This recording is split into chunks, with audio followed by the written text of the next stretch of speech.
380वां अध्याय। जड़ भरत और सेवी नरेश के संवाद। जीवा अहम मय का उच्चारण करती है, दांत, होठ, तालु, कंठ आदि उसका उच्चारण करते हैं, किंतु अहम के पद में वाच्यार्थ नहीं है, क्योंकि यह सबके सब शब्दों उच्चारण साधन मात्र है। किन कारणों से उत्युक्त जीवा करती है? वाणी अहम मैं ही हूँ। यद्यपि जीवा यह कह सकती कि तथापि मैं वाणी हूँ, ऐसा कहा जाए तो कदापि मिथ्या नहीं है। राजन, मस्तक पर गुदा आदि शरीर और जो स्वरूप है वह पुरुष में सर्वथा भिन्न है। ऐसी दशा में अवयव अहम असंज्ञा प्रयोग करूं। भूपाल शिरोमणे, यह मुझ पर आत्मा से भिन्न कोई पृथक सत्ता रखता है तो यह मैं ही हूँ, यह दूसरा है, ऐसी कोई बात कही जा सकती है? वास्तव में पर्वत, पशु, वृक्ष आदि भेद सत्य नहीं है।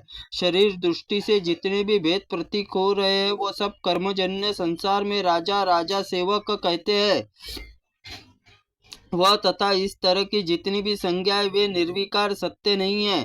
भूपाल, तुम संपूर्ण लोगों के राजा हो, अपने पिता के पुत्र, शत्रु के शत्रु हो, धर्मपत्नी के पति हो, पुत्र के पिता हो। नामों में होते हुए भी मैं तुम्हें क्या कहकर पुकारूं? पृथ्वीनाथ, क्या यह मस्तक तुम हो?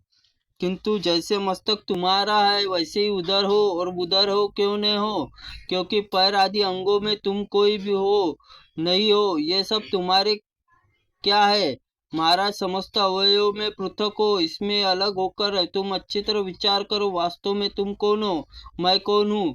यह सुनकर राजा ने भक्तों से अवधूत ब्राह्मण से कहा। राजा बोले, ब्राह्मण, मैं आत्म कल्याण के लिए उद्गत होकर महर्षि कपिल के पास कुछ पूछने के लिए जा रहा हूँ। आप मेरे लिए इस पृथ्वी पर महर्षि लोग कपिल के ही अंश है, अतः आप ही मुझे ज्ञान दे। इसमें ज्ञान रूपी महासागर में प्राप्ति होकर परम कल्याणी सिद्ध होकर उपाय मुझे बताइए।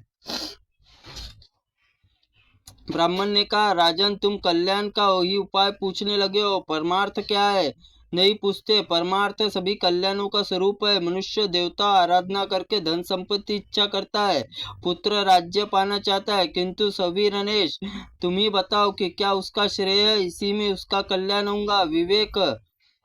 विवेक की पुरुष की दृष्टि तो परमात्मा प्राप्ति श्रेय है। यज्ञादि आदि क्रिया द्रव्य सिद्ध श्रेय नहीं मानता। परमात्मा आत्मा संयोग है, एक तत्व बोध परमार्थ माना गया है। परमात्मा एक अर्थात द्वितीय है। यह सर्वत्र समान रूप से व्यापक, शुद्ध, निर्गुण और प्रकृति से परे, जन्म वृद्धि आदि से रहित, सर्वगत, अविनाशी, उत्कृष्ट, ज्ञान रूप और गुण जाति से आदि से संसर्ग आदि से रहित और विभु है। तुम्हें निधान और ऋतु और ऋषभ संवाद सुनाता हूँ, ध्यान देकर सुनो। ऋतु ब्रह्मा जी के पुत्र और ज्ञानी थे। पुलसनंदन निधान और शिष्यता ग्रहण की। ऋतु ने विद्या पढ़ लेने से पश्चात निधान और देविका नदी तट पर एक नगर जाकर रहने लगे। ऋतु ने अपने शिष्य निवास स्थान का पता लगा लिया। 1000 दिव्य वर्ष बीतने के पश्चात एक दिन ऋतु ने निधान को देखने के लिए गए। उस समय निधाक बलि वैश्वदेव अनंतर अन्न भोजन करके शिष्य से कह रहे थे, भोजन के बाद मुझे तृप्ति हुई है, क्योंकि भोजन अक्षय तृप्ति प्रदान करने वाला है। यह कहकर वे तत्काल आए और अतिथि से भी तृप्ति के विषय में पूछने लगे। तब ऋतु ने कहा, ब्राह्मण, जिसको भूख लगी है उसको भोजन के पश्चात तृप्ति होती है। मुझे तो भूख ही नहीं लगी, फिर मेरी तृप्ति विषय में क्यों पूछते हो?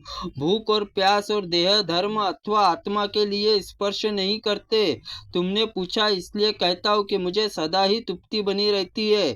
पुरुष आत्मा आकाश और भांति सर्वत्र व्याप्त है और प्रत्यगात्मा ही हूँ। अतः मुझसे जो पूछा है, आप कहाँ से आते हैं, यह प्रश्न कैसे सार्थक हो सकता है? मैं न कहीं से आता हूँ, न आता हूँ और न ही कहीं स्थान पर रहता हूँ। न तो तुम मुझसे भिन्न हो, न मैं तुमसे अलग हूँ। जैसे मिट्टी पर लिपने पर सुदर्श होती है, उसी प्रकार पार्थिव देह शरीर पार्थिव अन्य परमाणु पुष्ट होता है। ब्राह्मण, मैं तुम्हारा आचार्य ऋतु हूँ और तुम्हें ज्ञान देने के लिए यहाँ आया हूँ। जब जाऊंगा, जब तुम्हें परमात्म तत्व उपदेश कर दिया है। अब तुम इस प्रकार संपूर्ण जगत को एकमात्र वासुदेव संज्ञक परमात्मा ही स्वरूप समझो। इस भेद को सर्वथा अभाव है। तत्पश्चात 1000 वर्ष व्यतीत होने पर ऋतु पुनः उस नगर में गए। वहां जाकर उन्होंने देखा कि निदान के घर में एकांत स्थान पर खड़े हैं। तब वे उनसे बोले, भैया इस एकांत स्थान में क्यों खड़े हो?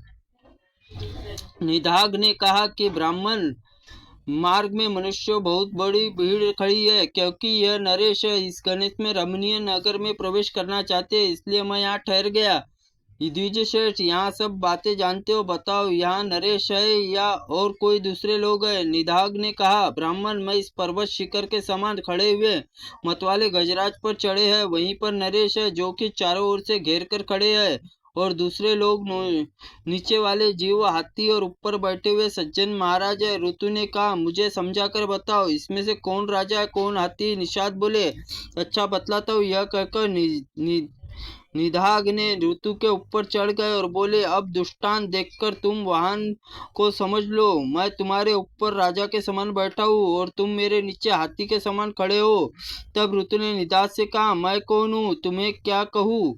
इतना सुनते ही निदाघ उतर कर चरणों में पड़ गए और बोले, निश्चय कर गुरुजी महाराज है, क्योंकि दूसरे के हृदय में ऐसा नहीं है जो निरंतर अद्वितीय संस्कार संस्कृत रहता हो। वो ऋतु निदाघ से कहा कि मैं तुम्हें ब्रह्मा का बोध कराने के लिए आया हूँ। परमात्मा सारभूत अद्वैत तत्व दर्शन तुम्हें करा दिया। ब्राह्मण जड़ भरत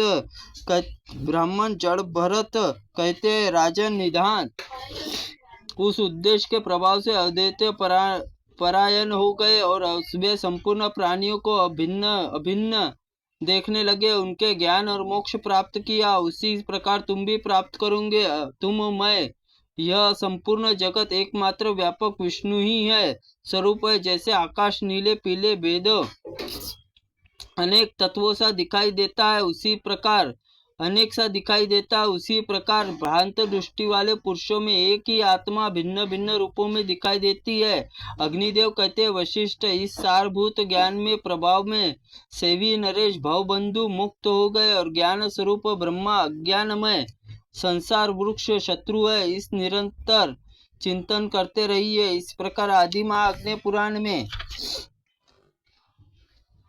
अद्वैत ब्रह्मा निरूपण नामक 380वां अध्याय संपूर्ण हुआ। त्रुटिपूर्ण वाक्य के लिए भगवंत आप हमें क्षमा करें। ओम नमः शिवाय नमः। ओम अग्नि पुराणाय नमः।